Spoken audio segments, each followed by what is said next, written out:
And I'm joined by Peter Young, who organises the Isle of Man Pavilion out there. Peter, how do we decide who goes out there from the Isle of Man then? A lot of it is driven by the festival. The Arts Council and Culture Vannon are fantastic supporters of Lorient, and without them, the Manx Pavilion and all the representation of the island out there just wouldn't happen. So it's a great big thank you to them for doing it.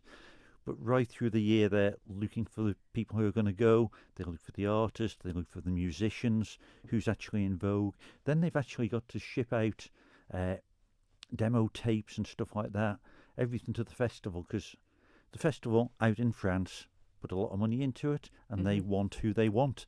So they get to choose, really, and that's what drives who gets to go from the island. And there's been such a huge mix. I mean, you've been involved for a few years now. What are some of your highlights then, thinking back? Thinking back, I was probably a little bit naive when I first went.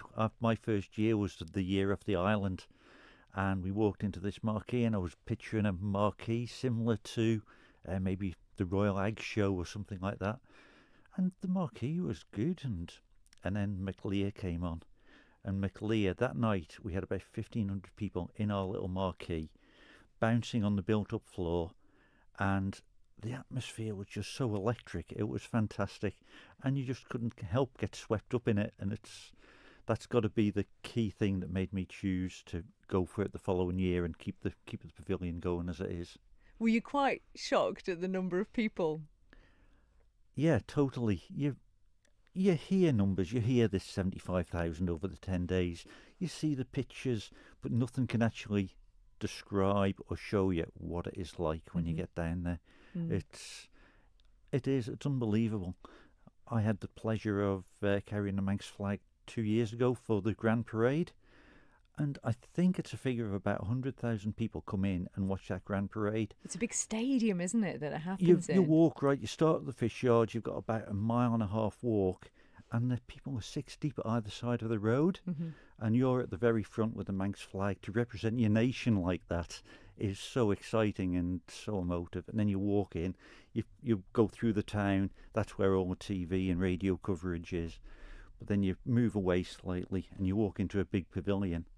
And again, being at the front with the flag, you walk in, you go through the tunnel, and as you walk out onto the pavilion where the pitch is, the whole place erupts, it roars at you, and you can't believe how proud you could be to be carrying the Manx flag into that stadium going, the Isle of Man's here. And the thing about it is we're not new to them, because, as you said, we've been going for 45 years or something now, haven't we? And normally, quite often, if you go to events like that, you find yourself having to explain where the Isle of Man is, a little bit about it. And obviously we do that to an extent, because every year there's going to be new people coming to find out about it. But the thing that really shocked me going out there that same year, when it was sort of Isle of Man and Cornwall as the sort of combined sort of headline acts as such, was that wherever these our Manxies went, so for instance, you mentioned McLear there. Now, obviously, a couple of members of McLear have been in Kinkeorley as well, and so they're sort of known in that respect. We went to a press conference, and they're there, and they I think previously Barul as well, so they've been in different sort of guises over the years.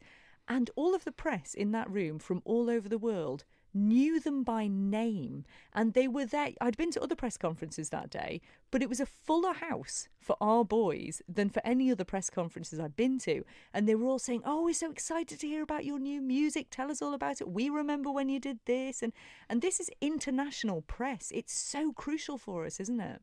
It's huge for us, and everything. Like, the music is massive and really, really important to showcase what this little island can do. But for me also, it's that options of trade. I was listening to the radio on the way in talking about the Celtic nations all getting together for trade after Brexit. And this is it. We've got all the Celtic nations in one point. They meet up, all the delegates meet up every day. And this could help after Brexit. But the Isle of Man's there, our little nation of 80-odd thousand people. You know, Galicia, Arcadia, all these are big, big places.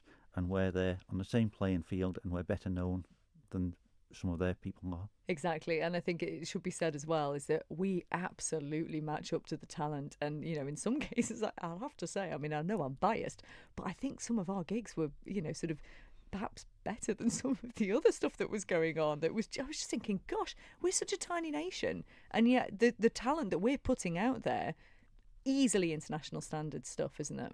Yeah, I can tell the story of last year. I was very lucky. I got a little bit of time away from the pavilion last year, and there was one of the top pipe bands going to play Highland Cathedral.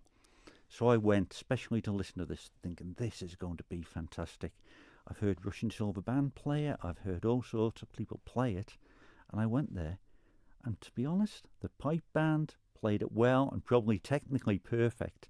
But Russian Silver Band put far more feeling and emphasis on it, and I would prefer to listen to the Russian band doing it. So we do. It might be different, but we are just every bit as good as people out there. Well,